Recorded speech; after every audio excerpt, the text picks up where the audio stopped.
14 июня в южноафриканской провинции Квазулу-Натал произошла загадочная и почти детективная история. Велосипедист, ехавший на озеро Эланд, обнаружил огромную змею, явно съевшую что-то очень большое. Питон, судя по внушительным размерам его живота, пытался переварить какое-то проглоченное им существо, возможно, крупного бородавочника или антилопу. Случайный свидетель сфотографировал удава и поехал дальше. Событие интересное, но не уникальное. Фото, выложенное в социальных сетях, вызвало большой интерес. Кого съел питон? Предположения строились самые разные. Местным жителям были известны повадки этих огромных пресмыкающихся. Нередки случаи, когда им удавалось проглотить животных, имевших сложную геометрическую форму, в том числе и тех, чью голову украшали рога, по понятным причинам усложнявшую задачу. Например, антилопы ориби, весящие до 50 фунтов, нередко становились жертвами местных питонов. Но на этот раз снимок удивлял даже видавших виды старожилов. Множество посетителей устремились в заказник, в котором была обнаружена змея, в надежде увидеть ее собственными глазами. Высказывалась даже версия, что жертвой мог стать заблудившийся ребенок. Впрочем, ее никто всерьез не принимал. Загадка разрешилась сама собой уже 20 июня.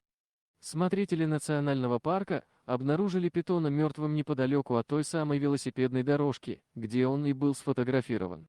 Вскрытие показало, что внутри него действительно была крупная добыча. Ее вес составлял 30 фунтов. Но не размеры стали поводом удивляться. Дело в том, что питоном был проглочен дикобраз. Съесть большое животное, ощетинившееся длинными иглами? Возможно ли это? Оказалось, что сам по себе этот факт не настолько уникален, как кажется на первый взгляд. В 2003 году были опубликованы результаты исследований, согласно которым случаи такие бывают и нередко. От дикобразов отсыпаются лишь иглы, их пищеварительная система удавов переварить не в состоянии.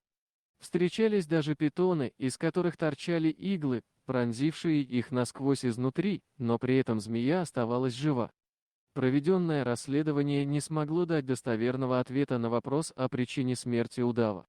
Проколы пищеварительного тракта и других органов вполне могли стать причиной его гибели. Не исключена также вероятность того, что он просто упал со скалистого уступа на твердый грунт и разбился. Возможно, что фатальный финал стал следствием и того, и другого. Например, почувствовав дискомфорт и боль, змея начала излишне интенсивно извиваться и сорвалась со скалы на камни или, упав, она усугубила свои ранения.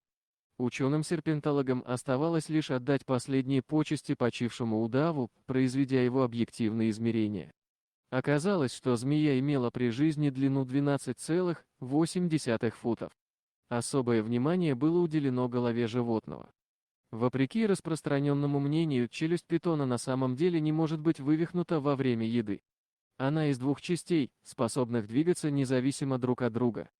Квадратная кость в задней части головы придает челюсти свободу относительно черепа, благодаря ей рот хищной рептилии может открываться очень широко.